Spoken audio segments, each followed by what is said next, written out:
สิกรแข็งทำเป็นกระดูกสันหลังของชาติไทยจะเรืองอำนาจเพราะไทยเป็นชาติกสิกรรมกสิกรแข็งทำเป็นกระดูกสันหลังของชาติไทยจะเรืองรายการต่อจากนี้ไปขอเชิญท่านผู้ฟังทุกท่านเข้าสู่รายการดีมีคุณค่าน่าติดตามรายการเกษตรเพื่อชีวิตดำเนินรายการโดยกลุ่มรักเกษตรประสานงานโดยนายพิชัยคงพิทักษ์คณะเกษตรมหาวิทยาลัยเชียงใหม่หมายเลขโทรศัพท์053944030ขอเชิญทุกท่านติดตามรับฟังได้ณบัดนี้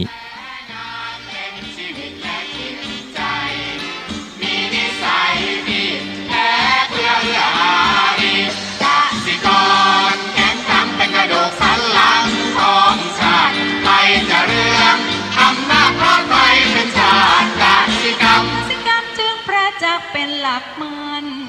อาชีพสำคัญผู้ไทยที่ไรสีใครจะเก็บไทยจะแข็งแรงทวี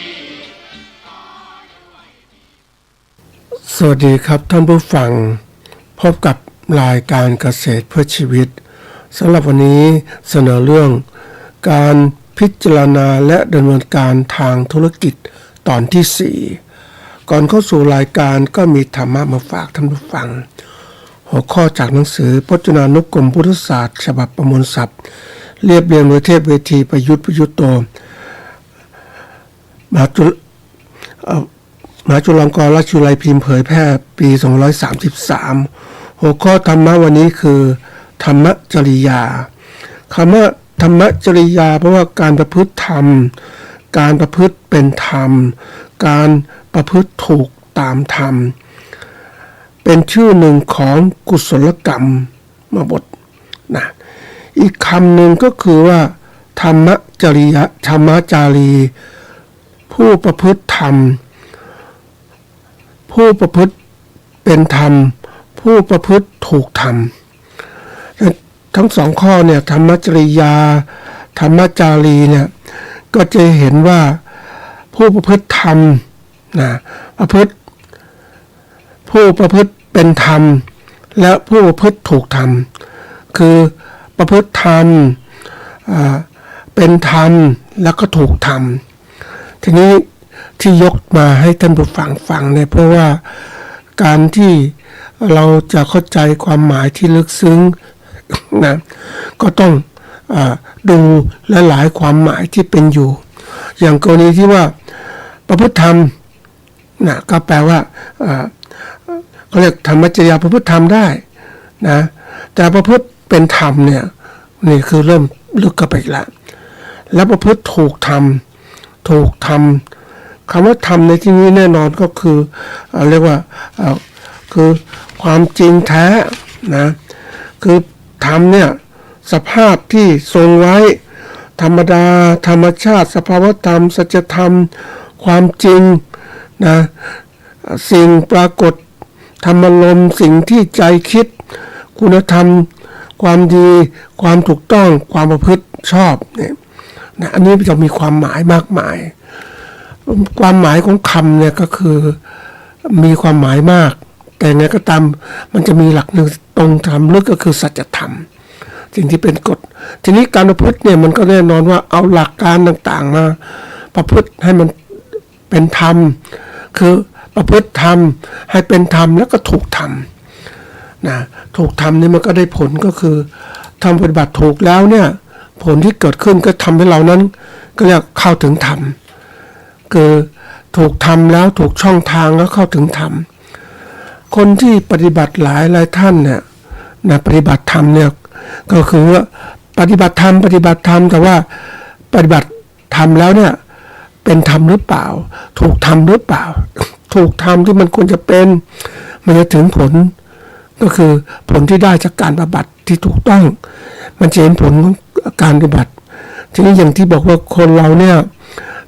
ทำอะไรก็หวังจะว่าทำแล้วต้องการเห็นผลทันทีนะบางอย่างธรรมะพระเจ้าไม่ธรรมดานะท่านผู้ฟังเห็นผลได้ระดับเบื้องต้นเบื้องกลางเบื้องสุดนะมันจะแตกต่างไปอีก เพราะฉะนั้นเราเองอย่าไปคิดแค่ว่าแค่ปฏิบัติธรรมเท่านั้นก็พอแล้วนะมันได้ผลระดับหนึ่งเท่านั้นแหละนะแต่ถ้าเราทำให้ถูกให้เป็นธรรมถูกทำเนี่ยมันผลที่เกิดยิ่งกว่าเดิมดีกว่าเดิมเพราะฉะนั้นคนบอกว่าเห็นคนไปปฏิบัติธรรมที่วัดนะหรือไปรับศีลก็กลับมาแล้วแต่ว่าไม่ปฏิบัติคือรับศีลมาแต่ไม่ปฏิบัติเลยนะรับมาแค่กริยาที่รับมาเท่านั้นแต่ว่าไม่ได้ปฏิบัตินะรับมาแต่พระท่านให้มาก็รับมาแต่ไม่ปฏิบัติมันก็ไม่เกิดผลที่จริงจังอันนี้ธรรมพุทธเจ้านั้นต้องทำอย่างจริงจังนะท่านผู้ฟังจึงจะเห็นผลที่เกิดขึ้นยุคนี้เป็นยุคที่คนก็เรียกห่างจากธรรมเพราะว่าไม่ทำหรือไม่ปฏิบัติธรรมให้มันเกิดผลตามความหมายที่ควรจะเป็นว่าประพฤตินะประพฤติธรรมเป็นธรรมประพฤติถูกธรรมมันที่จะเกิดผลอย่างนี้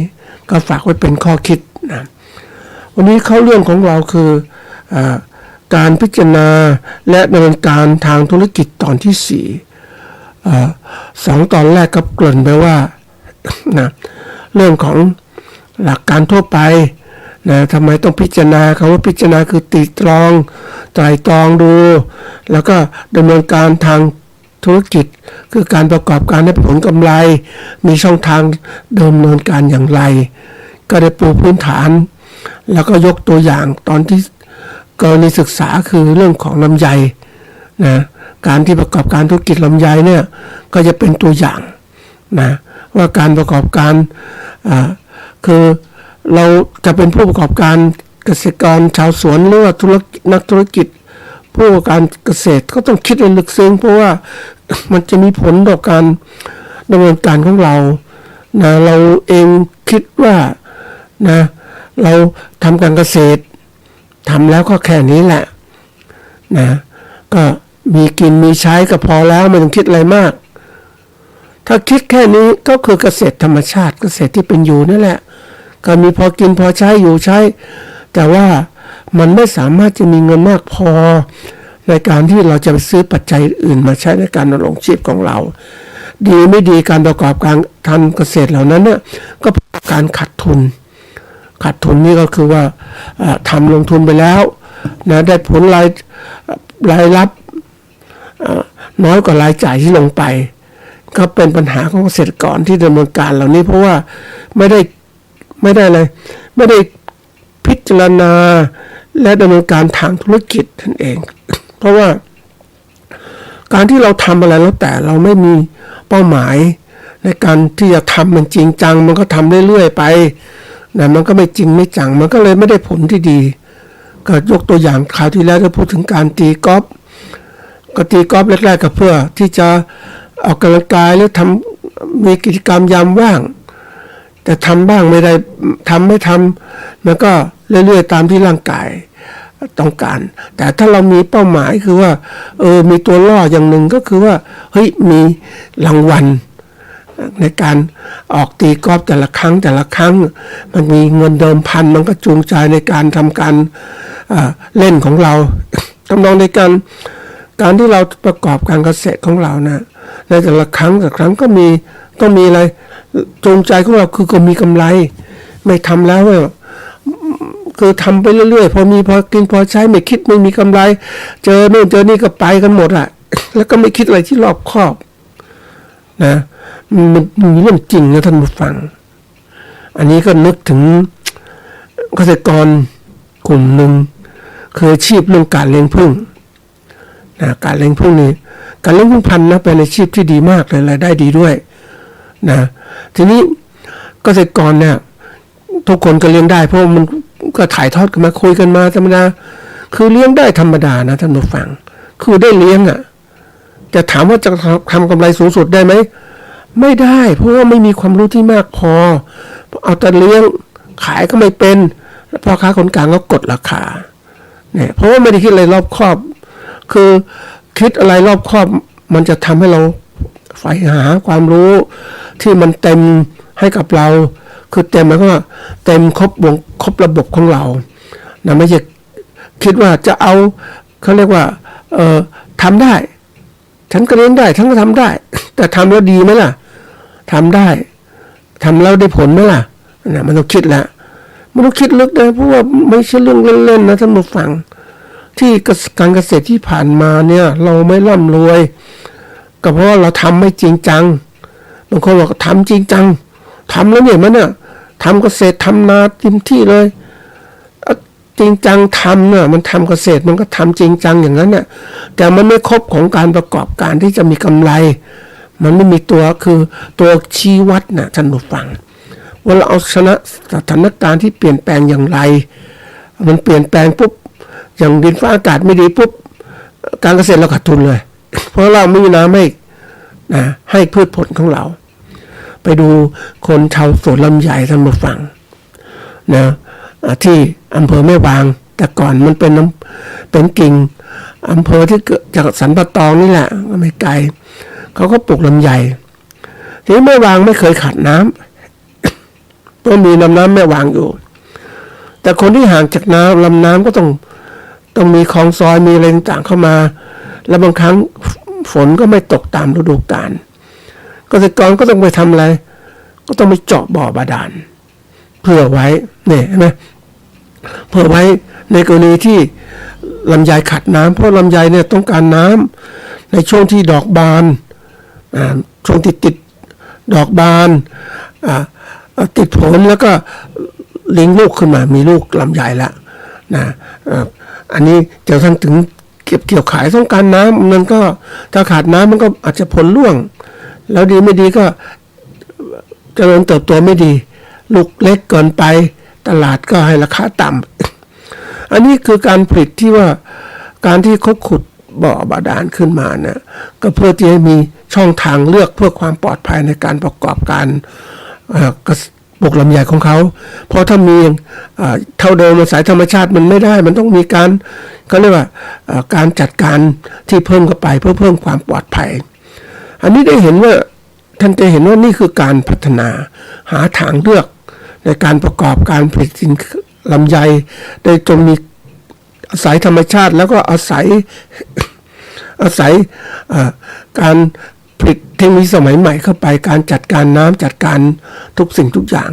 เดี๋ยวนี้พระได้พบคุยกับเกษตรกรว่าเฮ้ยเกษตรกรเดี๋ยวนี้ทันสมัยนะท่านผู้ฟังก็แทนที่ให้น้ำใช้ยาฆ่าแมลงไอ้ปุ๋ยต่างๆเดี๋ยวนี้เขาใช้โดรนทางการเกษตรจ้างเหมานะให้ผู้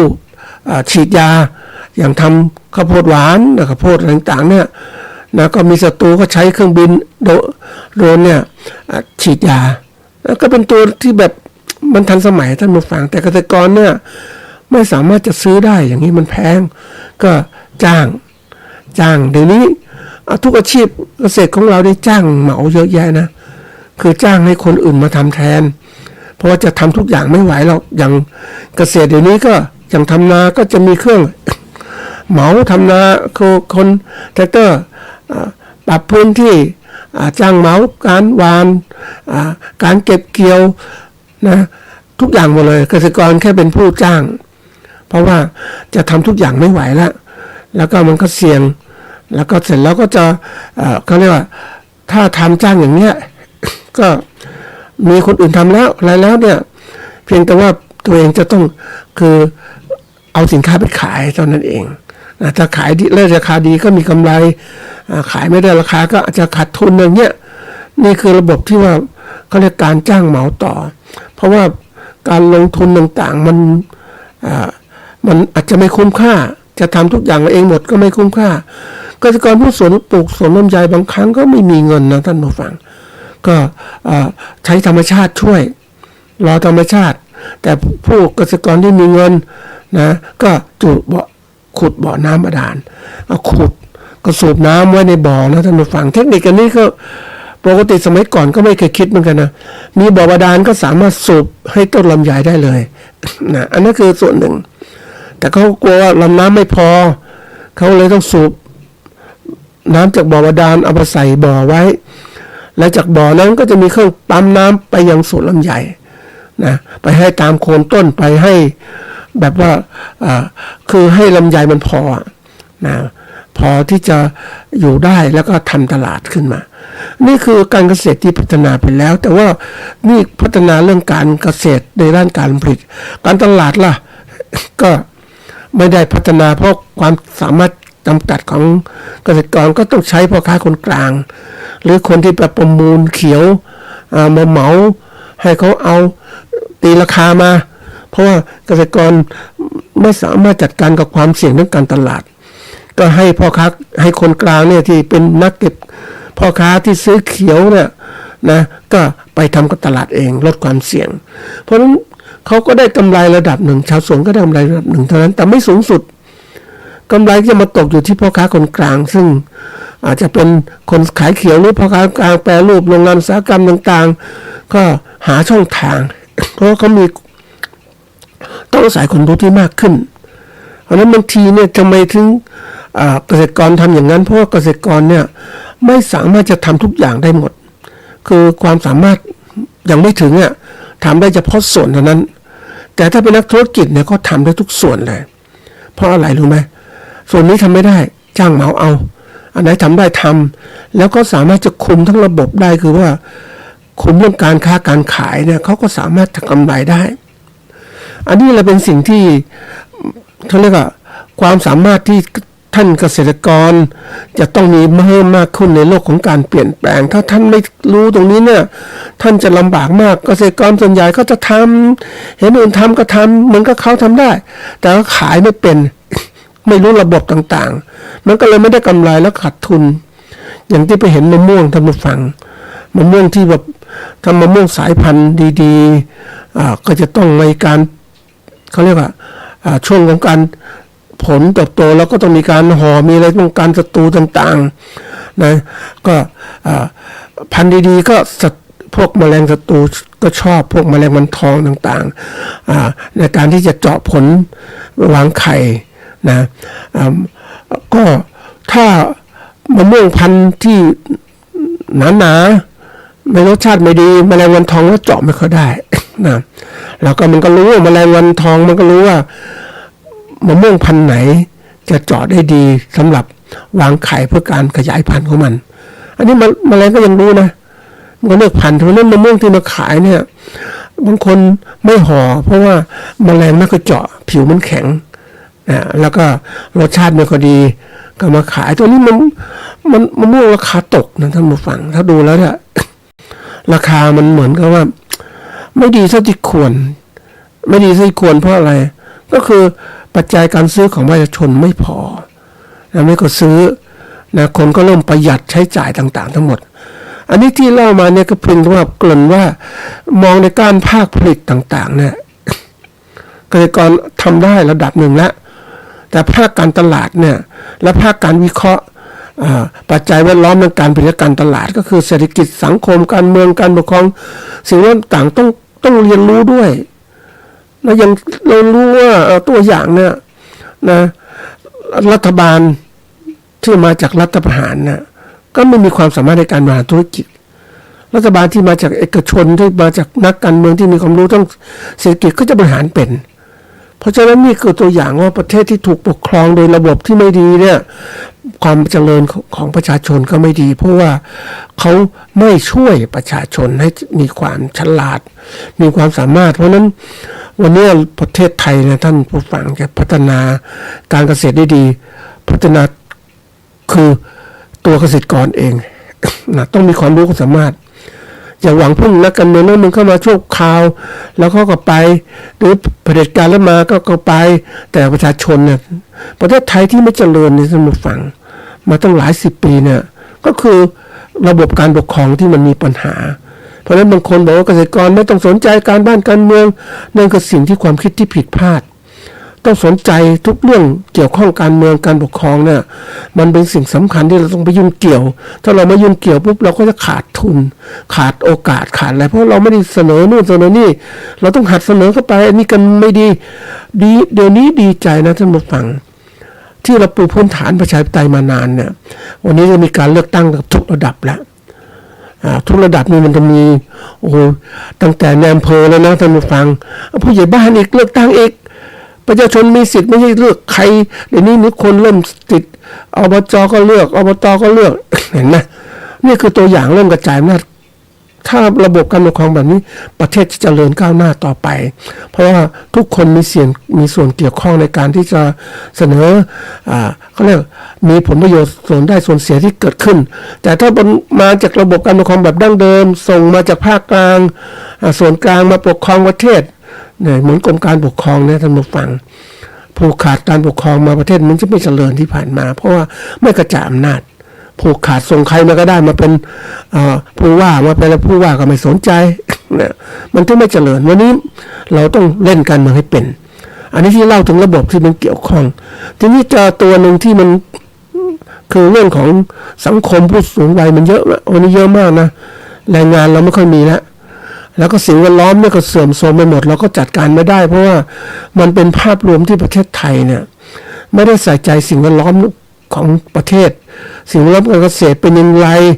ป่าไม้จะเป็นยังไงแล้วประชาชนเนี่ยก็ไม่ได้ใส่ใจประชาชนเอาแต่ได้คือตัดไม้ทำลายป่าทำให้เป็นป่าเสื่อมโทรมซะแล้วฉันก็ไปลุกไปทำนู่นทำนี่เป็นทำอะไรพื้นที่ทำกินเพื่อการเกษตรเนี่ยแล้วก็ค่อยออกโฉนดเป็นอท3แล้วออกโฉนดต่างๆนี่คือกลไกที่มันบิดเบี้ยวไม่สนใจกับสิ่งแวดล้อมที่เกิดจริงๆเราไม่ต้องการเกษตรมากอย่างนี้นะท่านผู้ฟังไม่ต้องพื้นที่เกษตรมากมายเราก็พื้นที่เท่าเดิมนั่นแหละเอาเท่านี้แหละ ไม่ต้องขยายแต่ทำพื้นที่ตัวเดิมมันมีผลผลิตที่มากขึ้นมันทำได้แล้วผลผลิตที่ดีขึ้นทีนี้เราขยายพื้นที่มากขึ้นเกษตรก็ไม่ใส่ใจดูแลเหมือนลำไยลำไยปลูกบนดอยอย่างเงี้ยนะลำไยจนหนองทั้งคืนอย่างเงี้ยหนองคืนไม่เคยดูแลละเพราะว่ามันขายไม่ได้ราคาไม่ได้ใส่ใจไอ้ที่ดอยก็ปลูกลำไยเพื่อจะได้พื้นที่ทำกินต่างๆแล้วเสร็จแล้วมันได้ผลผลิตมาออกมาเนี่ยถามว่าคุณภาพดีไหมมันไม่ดีมันเป็นเกรดโรงงานมันไม่ใช่เกรดการผลิตผลสดอย่างเงี้ยเพราะนั้นทำอย่างนี้มันทำมากไปมันเขาเรียกว่าผลผลิตมากเกินความต้องการราคาก็ตกต่ำเห็นไหมนะมันเป็นเรื่องที่มันเกิดขึ้นมามันเป็นเขาเรียกมันกินตัวเองทำไม่ดีเมื่อกินตัวเองแล้วเสียหายมาแล้วเนี่ยเป็นสิ่งที่เราจะต้องคิดหนักทีเดียวไม่ต้องทำเยอะเราทำฉลาดเนี่ยผมยังคิดถึงเกษตรกรญี่ปุ่นเนี่ยที่เขาทำคือผลผลิตเขาแพงทุกตัวผลผลิตเกษตรเขาแพงเพราะว่าคือเขาทำไม่มากก็ทำพอแล้วก็ราคาแพงเพราะเนื่องจากผู้ต้องการแล้วไม่มีคู่แข่งคือพื้นที่เขาก็อยู่เท่านั้นนะเขาก็ต้องทำเกษตรมันดีขึ้นแต่พี่ไทยนี่เขาได้เพิ่มผลิตโดยการขยายพื้นที่เกษตรแต่ของเขาขยายไม่ได้แล้วนะเพราะนั้นก็ทำเกษตรแบบเขาเรียกพิถีพิถันนะทำเกษตรแบบพิถีพิถันเนี่ยคือมันก็เหมือนกับว่าเราเอาจริงเอาจังกับการเกษตรของเราในการทำให้มันดีขึ้นผลผลิตดีขึ้นเหมือนฝรั่งเนี่ยตะโลหอพิถีพิถันลงทุนหอฝรั่งมันก็จะดีผลใหญ่ไม่มีแมลงทองเอาทำให้พิถีพิถันปลูกไปเอาที่ได้เพราะน่ะมันก็ไม่ได้ผลประโยชน์เท่าที่ควรจะเป็นลงทุนไปก็เสียเปล่าเดี๋ยวนี้ผลผลิตของเราคุณภาพไม่ค่อยดีตกต่ำผลการเกษตรนะท่านผู้ฟังมันเหมือนกับลำไยสมมติลำไยติดมันลำไยไม่ดูแลจัดการดีๆมันก็ผลก็เล็กแล้วขายไม่ได้ราคา เหมือนกันทีนี้บางคนบอกว่าปลูกบนดอยก็เอาเท่าที่ได้สบายทีนี้มันก็มันรวมแล้วผลผลิตมันรวมในตลาดเนี่ยมันก็ทำลายภาพรวมของผลผลิตที่มีคุณภาพอยู่ไม่ได้เอาวงตัวอย่างที่ว่าวันนี้เหมือนกับคนเลี้ยงผึ้งเราเนี่ยนะอันนี้ยกตัวอย่างอาชีพนะคนเลี้ยงผึ้งนี่รายได้น้ำผึ้งดีมากนะน้ำผึ้งคุณภาพเนี่ยแต่เดี๋ยวนี้มันเลี้ยงผึ้งไม่ได้ถึงคุณภาพเลี้ยงแค่ผึ้งอ่อนๆก็ไปเก็บน้ำผึ้งแล้วถามมันจะได้คุณภาพมันไม่ปิดฝารวงไม่บ่มไม่อะไรต่างๆน้ำผึ้งก็ไม่เหมือนก็ไม่สุกแล้วก็มาเก็บน้ำผึ้งเหลวๆนะเอามาดูความชื้นแล้วถามว่ามันจะได้คุณภาพเลยแล้วขายตีความเป็นน้ำผึ้งจริงไม่ใช่หรอกมันเป็นมันไม่ใช่น้ำผึ้งจริงต้องผ่าน ผ่านการบ่มของตัวพึ่งเองไม่ต้องใช้ลงเครื่องไปช่วยเครื่องช่วยเนี่ยมันก็เหมือนไปต้มความร้อนต่างๆทำลายคุณภาพน้ำผึ้งหมดเลย เมื่อคุณภาพพึ่งไม่ดีปุ๊บต่อไปคุณจะกินอีกไหมก็ไม่กินเมื่อเกิดปัญหานี่ในปัจจุบันคนเลี้ยงผึ้งทำมันเองแล้วก็เสร็จแล้วไม่ใส่ใจเรื่องคุณภาพเนี่ยอันนี้ทำไมรัฐบาลต้องทำมีมาตรการโน่นการนี่จะออกมาเพื่อรองรับว่ามันมีคุณภาพจริงนะตามมาตรการนี้แต่คนเลี้ยงผึ้งไม่ทำมาตรฐานการผลิตสินค้าไม่มีคุณภาพเลยมันก็เลยกลายเป็นว่าสร้างความเสียหายที่เกิดขึ้นในวงการผึ้งในการเกษตรก็เหมือนกันอย่างเนี้ยทีนี้มาดูว่าวันนี้เราเองถ้าเรามองไม่รอบคอบไม่คิดเป็นระบบเนี่ยมันก็สร้างผลเสียที่เกิดขึ้นมากมายนะท่านผู้ฟังแล้วเมื่อฆ่าตัวเองเหมือนเกษตรกรเหมือนกับชาวบ้าน จุดไฟเผาป่าจุดนู่นจุดนี่ไปผลน้ำท่วมกันมาก็ร้องนู่นร้องนี่ไหมก็ไม่ดูแลป่าไม้ตัวเองไม่จัดการบอกหน้าที่นะเป็นของกรมป่าไม้ก็บอกก็ประชาชนมาตัดไม้ทำลายป่ามันก็โล่งพอฝนตกมาก็น้ำหลาก ก็โทษภัยธรรมชาติเป็นเพราะฝนตกแต่ความจริงแล้วว่าธรรมชาติมันมีมาอย่างนี้นานแล้วถ้าป่าไม้สมบูรณ์ปุ๊บมันก็มีก็เรียกลำธารธรรมชาติมีการเก็บเกี่ยวดักน้ำซึมซับน้ำลงในดินมันก็ธรรมชาติเป็นอย่างนั้นนะท่านผู้ฟังนึกถึงแม่น้ำเนรัญชลาในประเทศอินเดียนะโอ้เป็นตัวอย่างนะท่านผู้ฟังอินเดียสมัยก่อนก็เป็นป่าสมบูรณ์นั่นแหละแต่การที่ประชาชนเนี่ยทำลายป่าทั้งหมดแล้วเป็นพื้นที่ทำกินแล้วไม่มีคนจัดการทีนี้แม่น้ำมันก็เมื่อก่อนมันก็เป็นสายนั้นลึกนะท่านผู้ฟังที่ชาวบ้านปลูกเนี่ยมันก็ลึกเพราะนั้นมันก็เป็นลำน้ำใหญ่แต่ว่ามาถึงเวลาฝนตกมันมากจริงๆเลยมันก็ทำลายลำน้ำทั้งหมดอะแทนที่จะทั้งให้มันอยู่ในลำน้ำนี่ปริมาณน้ำฝนมันมากมันก็ทำลายคือสองฝั่งของลำน้ำไปหมดเลยแล้วก็กลายเป็นอะไรรู้ไหมแม่น้ำเนรัญชลากว้างจริงๆเลยเวลาฤดูฝนก็น้ำเต็มเวลาไม่มีฝนปุ๊บก็แห้งมองเห็นลำน้ำที่กว้างขวางขึ้นนี่คือสิ่งที่ธรรมชาตินะมันเป็นอยู่แล้วเรามนุษย์ไปทำลายมันก็เปลี่ยนแปลงไปแล้วเราสร้างผลเสียที่เกิดขึ้นกับมนุษย์เองนะทีนี้มนุษย์จะอยู่ในธรรมชาติอย่างไรในสิ่งที่ธรรมชาติเปลี่ยนแปลงก็ต้องมาคิดการเกษตรของเราก็เช่นกันที่ยกตัวอย่างนี้มาไล่ฟังเนี่ยเพราะว่าให้เห็นถึงการที่ว่าเราต้องมีการก็เรียกพิจารณาและดำเนินการทางธุรกิจของเราให้มันดีขึ้นสภาพมันเสียไปแล้วเนี่ยทำยังไงวันนี้มันจะเกิดขึ้นกับตัวท่านแล้วล่ะเพราะว่า ถ้าท่านคิดไม่รอบคอบดำเนินธุรกิจไปก็ขาดทุนแน่นอนแต่ถ้าคิดแต่ตองดีๆแล้วดำเนินธุรกิจให้มันดีขึ้นท่านก็จะได้ผลกำไรจากการประกอบการได้มากขึ้นนะจริงๆตัวนี้เป็นตัวจริงๆที่อยากมาให้ท่านคิดเป็นตัวอย่างตั้งแต่ยกลำไยเป็นกรณีศึกษาผลไม้อื่นสัตว์อื่นก็ตามมันก็เป็นอย่างนี้แหละวงจรมันก็คล้ายกันนี่แหละทีนี้มาดูว่าวันนี้ที่เราหลักการคือเรื่องของการที่ว่าทางการผลิตและการตลาดทีนี้ไอ้สิ่งรอบๆเนี่ย 4-5 ตัวคือเศรษฐกิจสังคมการเมืองการปกครองสิ่งแวดล้อมต่างๆมันอยู่รอบๆเลยนี่คือสิ่งแวดล้อมทีนี้จะยกตัวอย่างที่เอาชนะสิ่งแวดล้อมก็คือเศรษฐกิจคือการซื้อขายแลกเปลี่ยนสินค้ากันเนี่ยเป็นอย่างไรอันนี้เราต้องพิจารณาว่าผลิตสินค้ามาแล้วเนี่ยมันจะขายได้ไหมเอาเศรษฐกิจเป็นปัจจัยหนึ่งมาดูแล้วเศรษฐกิจเนี่ยวันนี้ก็ต้องมีปัญหาคือว่า นะการซื้อขายสินค้าเกษตรเราไม่ดีทั้งในประเทศและต่างประเทศบางตัวก็ดีบางตัวไม่ดีอย่างทุเรียนกำลังจะมีปัญหาเพราะว่ามันประเทศจีนผลิตมาแล้วประเทศอื่นก็แข่งขันกับเราลำไยจะออกมาเนี่ยก็จะมีปัญหาอีก เพราะอะไรประเทศคู่แข่งก็ผลิตสินค้าแข่งจีนก็นำเข้าไประดับหนึ่งนะเป็นส่วนใหญ่อินโดนีเซียก็นำเข้าจะทำอย่างไรให้มันได้มากขึ้นเพราะว่าคู่ค้าของเราคู่แข่งของเรามันเยอะนะแล้วยิ่งประเทศคู่ค้าคู่แข่งเศรษฐกิจในประเทศเขามีปัญหาแล้วก็จะมาซื้อสินค้าเกษตรกินได้ยังไงนะมันไม่ใช่สินค้าจำเป็นสินค้าเกษตรบางตัวจำเป็นอย่างข้าวอย่างเงี้ยแต่ผลไม้เนี่ยมันกินได้ไม่กินก็ได้นะทีนี้มันก็ดูว่าผ ผลิตอะไรจำเป็นไหมนะนี่ถ้าจำเป็นผู้บริโภคก็ต้องซื้ออยู่แล้วจะมีเงินมีน้อยก็ต้องซื้อแต่นี้ถ้าเขามีเงินน้อยจริงๆเราทำยังไงวันนี้เศรษฐกิจมันทั่วโลกก็เทือนหมดเหมือนกันว่าผลิตสินค้าต้นทุนมันสูงแรงงานก็มีปัญหาการตลาดผู้บริโภคก็มีปัญหาตกงานไม่มีเงินจะซื้ออาหารการกินเนี่ยเราต้องคิดตัวนี้ด้วยว่าไม่ใช่ว่ากรมการตาผลิตสินค้าเกษตรไปเนี่ยแล้วถามว่าแล้วใครจะกินของเราอะเราต้องหัดมองไปข้างหน้าด้วยว่าเฮ้ยมันจะเป็นยังไงอย่างวันช่วงก่อนก็มีโอกาสไปดูชาวบ้านก็ปลูกทุเรียนกันนะ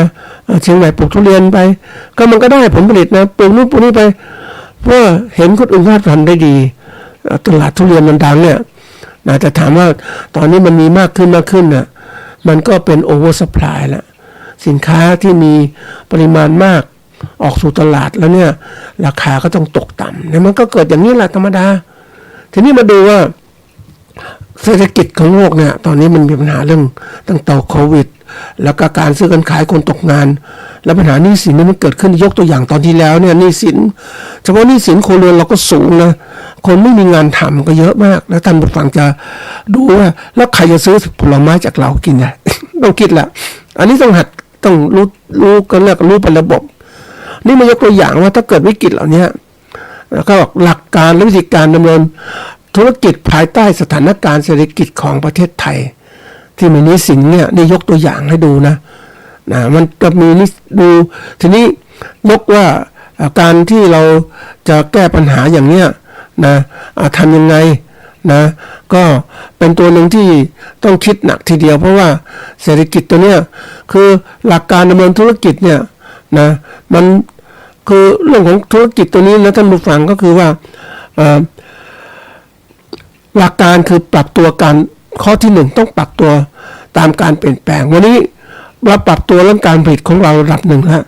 แต่เราปรับตัวทันกับผู้บริโภคไหมที่เขามีปัญหาเรื่องหนี้สินต่างๆแล้วการจะมาซื้อสินค้าเกษตรเราคือเราไม่ได้มองนะท่านผู้ฟังแต่ถ้าเรามองข้างหน้าในโอกาสข้างหน้าเนี่ยเวลาจะผลิตอะไรก็ต้องมองตลาดเพราะขั้นกลางเป็นใครจะมาซื้อเราไหมเพราะขั้นกลางเขาฉลาดนะท่านผู้ฟังถ้าสินค้าเกษตรที่เขาไปขายไม่ได้เนี่ยเขาก็ไม่ซื้อต่อละแล้วเลยมันสินค้าก็ติดมือกับเกษตรกรผู้ผลิตนั่นเองนะยังมีโอกาสคุยกับผู้ผลิตส้มอย่างเงี้ยนะผ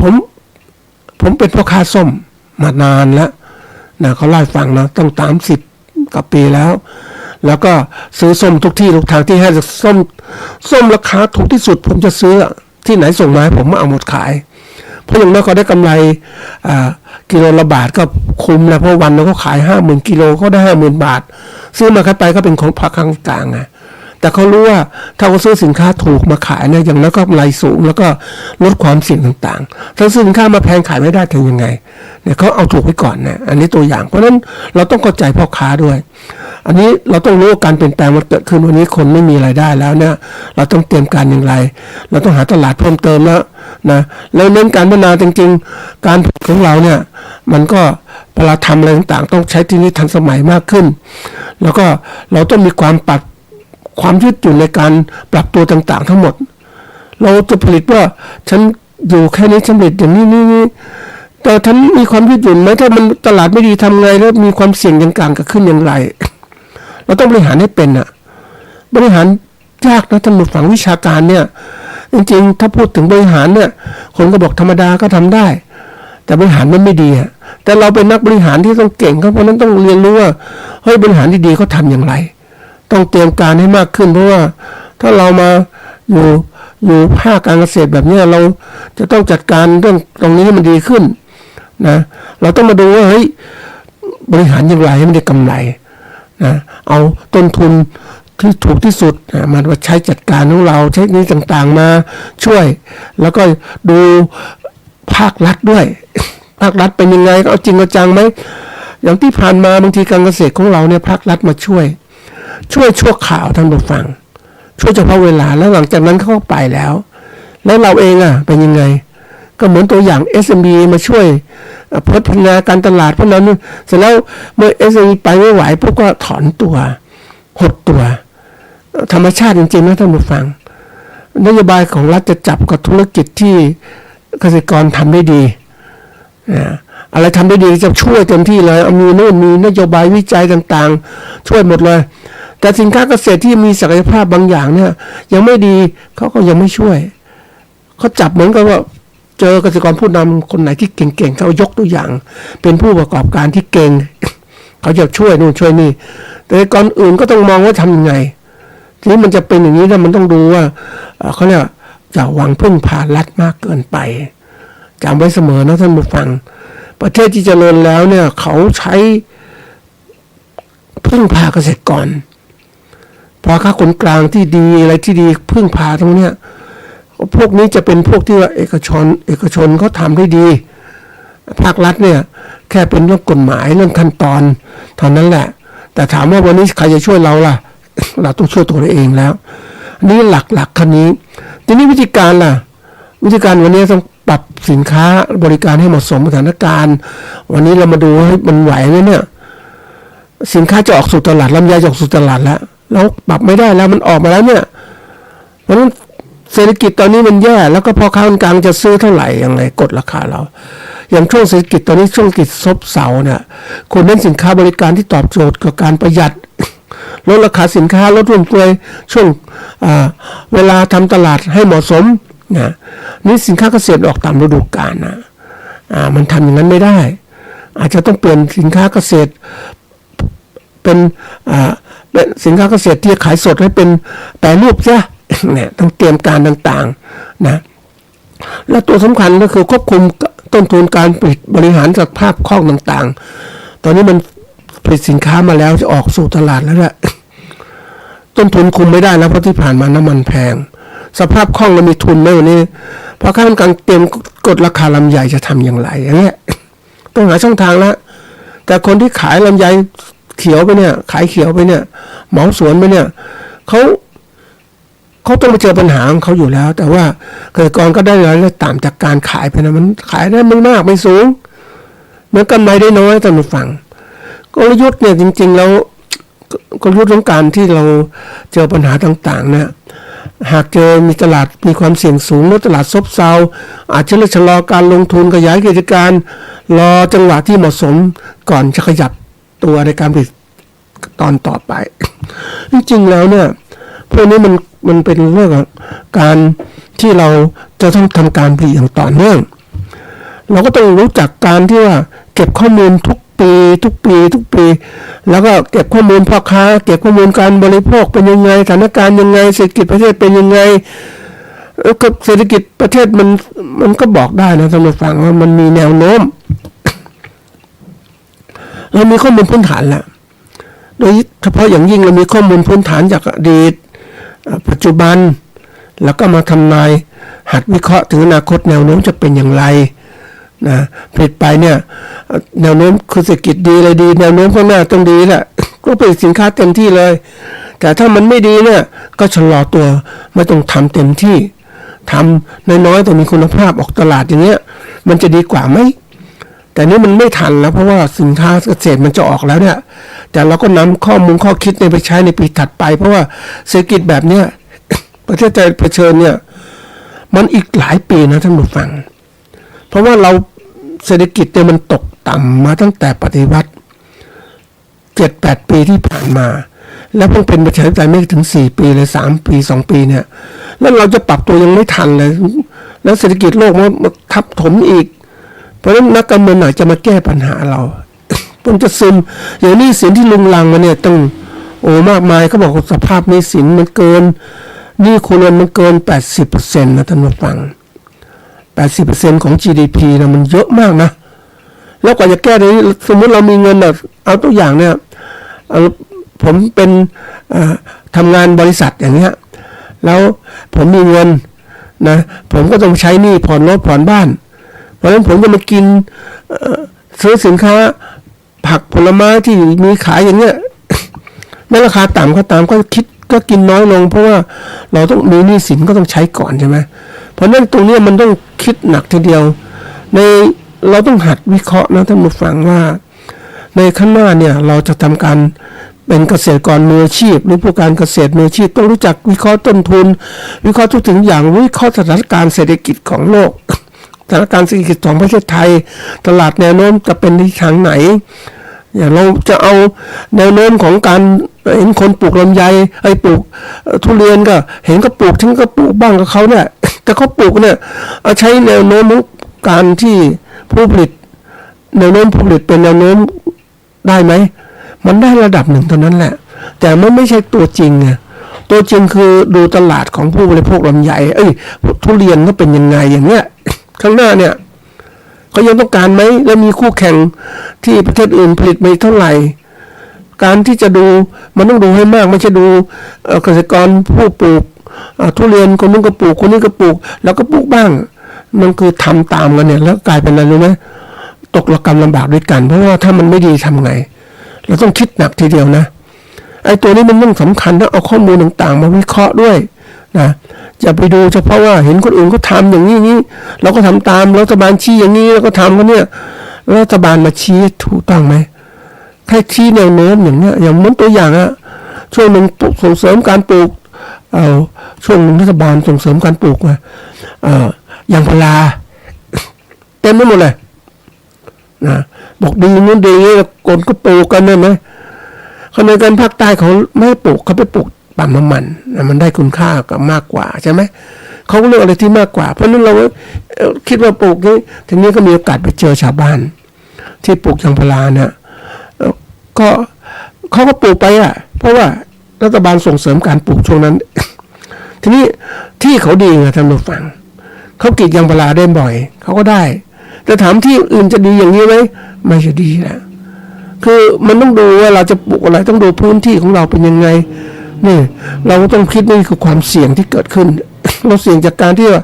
เราฟังรัฐบาลมากรัฐบาลก็ให้ข้อมูลพวกนี้เขาให้ข้อมูลดีๆทั้งนั้นแหละเวลาจะมาพูดแล้วส่งเสริมต่างๆทำนี่ดีทำนั่นดี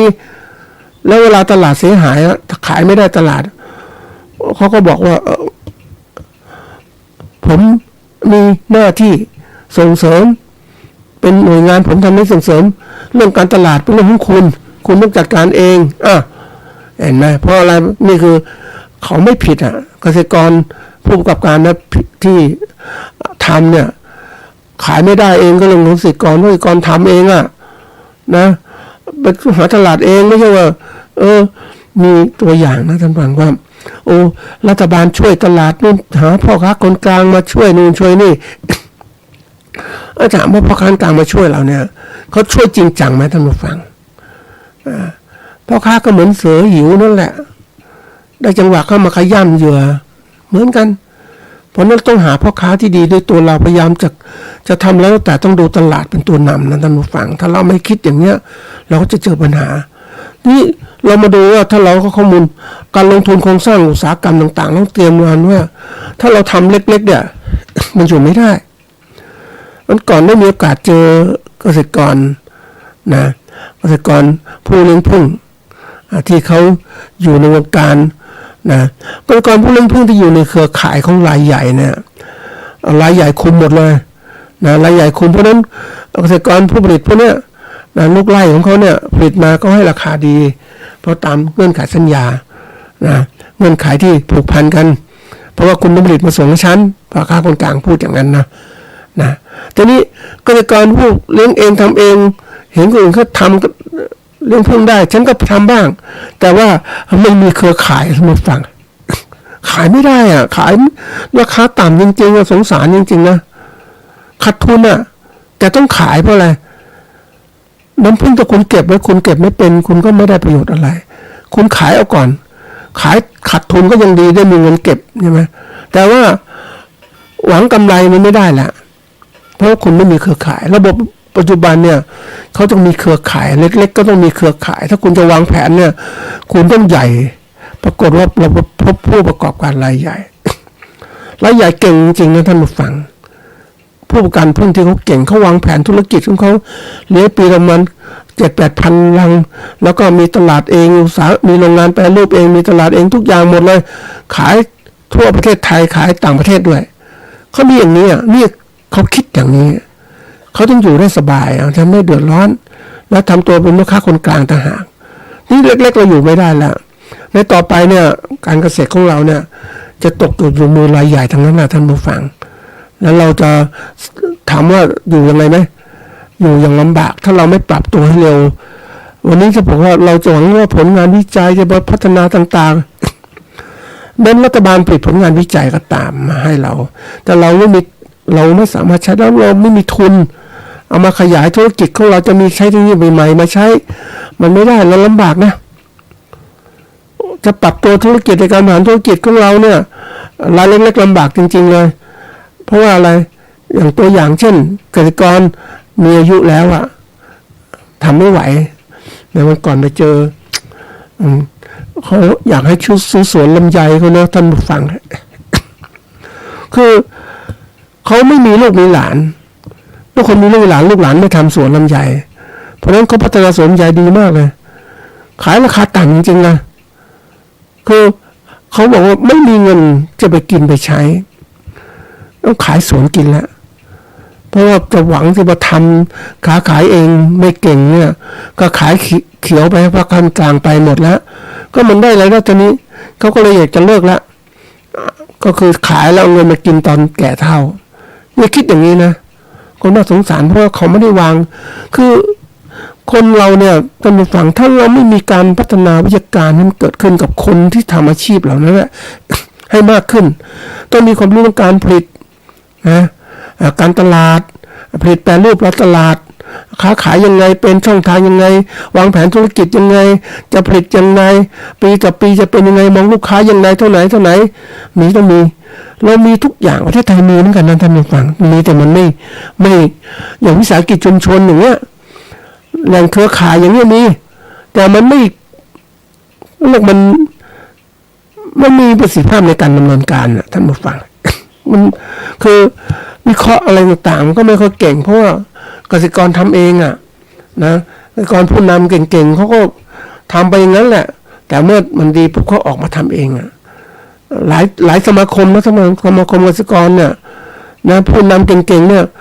เบื่อหน่ายกับการที่จะเป็นกรรมการดำเนินการสมาคมอย่างเงี้ยคนเข้าสมาคมก็เข้าเพื่อหวังประโยชน์นะคือไม่พัฒนาไอ้คนที่เป็นผู้นำก็พัฒนาไปแล้วแต่มันไม่ทำงั้นเนี่ยออกมาทำเองดีกว่าเนี่ยเพราะฉะนั้นสมาคมหรือวิสาหกิจต่างๆกรรมการก็อ่อนแล้วก็ไม่มีวิสัยทัศน์ที่กว้างไกลแหละมันมีระบบจริงๆหลายระบบจริงๆที่ทำได้แต่มันผู้ดำเนินการไม่ได้เก่งพวกเกษตรกรก็ไม่ได้ช่วยพัฒนานั้นก็เลยกลายว่าไปกันไม่ได้ละที่สุดก็ล้มแล้วกลายเป็นปัญหาว่าใครจะช่วยเกษตรกรล่ะท่านผู้ฟังเล็กๆทั้งนั้นเลย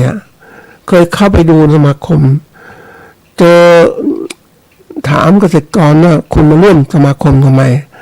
ก็อยากให้สมาคมช่วยฉันในเรื่องการให้ความรู้เรื่องการบริหารการตลาดทุกคนมาเป็นอย่างนี้หมดเลยและทุกคนมาเข้าถามว่าจะช่วยยังไงทุกคนอ่อนแอหมดมาเป็นสมาคมแล้วถามว่าแล้วใครเป็นตัวตั้งตัวตีสมาคมรายใหญ่ๆก็แบกไม่ไหวแล้วพวกที่เก่งๆนะเพราะประชุมก็ไม่ประชุมนะแล้วก็ไม่คิดสร้างสรรค์ไม่มองโลกกว้างขวางนะเพราะนั้นเมื่อเป็นอย่างนี้ปุ๊บอยู่ทำไมสมัครกรรมการที่เก่งๆเนาะออกกันนะท่านผู้ฟังเห็นแล้วนกโอ้โหนี่มันไปไม่ไหวเพราะว่าพื้นฐานของการเป็นเกษตรกรเนี่ยมีเท่านี้มองอะไรก็อยู่เท่านี้โลกมันเปลี่ยนไปก็อยู่เท่านี้คู่แข่งก็อยู่เท่านี้คือมองไม่ออกนะมันก็เลยกลายว่ายิ่งทำการเกษตรไปก็ยิ่งอ่อนแอแล้วก็ยากจนลงเพราะทำอะไรไม่ได้อันนี้คือปัญหาใหญ่ๆท่านผู้ฟังมาคิดดูแล้วเขาบอกธุรกิจไทยต้องเร่งปรับตัวทันกับกระแสเทคโนโลยีและพวกของซัพพลายเชนที่เปลี่ยนแปลงรวมถึงต้องพัฒนาแรงงานนวัตกรรมอย่างต่อเนื่องเพื่อความอยู่รอดและเติบโตในเศรษฐกิจยุคใหม่อันนี้เป็นพูดถึงนั่นนะธุรกิจไทยพวกที่จะปรับตัวได้ทันกระแสโลกคือรายใหญ่ๆทั้งนั้นแหละท่านผู้ฟังที่เขาเรียนรู้การเปลี่ยนแปลงแล้วก็ต้องจ้างแรงงานมีแรงงานแล้วก็ใช้นวัตกรรมต่างๆที่เก่งแล้วก็อยู่รอดได้สบายแล้วเติบโตธุรกิจยุคนี้ต้องใช้อย่างนี้แต่รายเล็กๆจะทำอย่างไรนะรายเล็กลำบากมากนะท่านผู้ฟัง ไปเห็นผู้ประกอบการรายใหญ่ที่เขาทำเนี่ยก็ลงทุนทำหมดรายเล็กเนี่ยไปไม่ไหวฮะดูแล้วมันต่อไปอาจจะเป็นเครือข่ายรายใหญ่หรือเป็นลูกน้องรายใหญ่แล้วนะผู้ประกอบการรายใหญ่ก็เป็นส่วนสำคัญที่เขาต้องอยู่รอดอย่างนี้แหละเป็นผู้ใช้แรงงานนี่คือสิ่งที่เกิดขึ้นนะท่านผู้ฟังเพราะสถานการณ์เนี่ยมันมีความเสี่ยงมากเลยถ้าเราเรียนรู้ช้าปรับตัวช้ามันเสี่ยงต่อการขาดทุนเสี่ยงต่อการลำบากเสี่ยงการเขาเรียกไม่ได้กำไรอ่ะท่านผู้ฟังขาดทุนอยู่แล้วอ่ะนะบริหารคือโอกาสมันมีอ่ะท่านผู้ฟังโลกเกษตรมันมีโอกาสที่ถ้าเราก็ทำเกษตรเป็นนะรายใหญ่ๆเป็นนะมันผูกขาดเกษตรได้นะท่านผู้ฟัง ผูกขาดด้านอาหารขึ้นราคาอาหารทุกอย่างได้หมดเลยใครก็ต้องกินอาหารใช่ไหมเพราะขึ้นราคาอาหารคุณต้องการอย่างมะนาวเนี่ยแต่ก่อนฤดูกาลที่มันขาดแคลนเนี่ยลูกละ5 บาทลูก10 บาทก็ต้องซื้อเห็นไหมอันนี้อะไรถ้าเรารู้จักบริหารเป็นอ่ะมันก็จัดการกำไรสูงสุดนั่นเองใช่ไหมเพราะนั้นวันนี้ที่บอกทำไมการผลิตของเราเนี่ยการตลาดของเราจะให้อยู่รอดก็ต้องมีการพิจารณาไตร่ตรองหาข้อมูลให้พร้อมแล้วก็ตัดสินใจดำเนินการธุรกิจให้มันได้กำไร นี่คือบทเรียนสำคัญนะท่านผู้ฟังอยากจะอยู่รอดบนโลกนี้มันต้องทำอย่างนี้มันมีเทคนิคการที่อยู่รอดได้มากมายท่านผู้ฟังนะก็ฝากไว้เป็นข้อคิด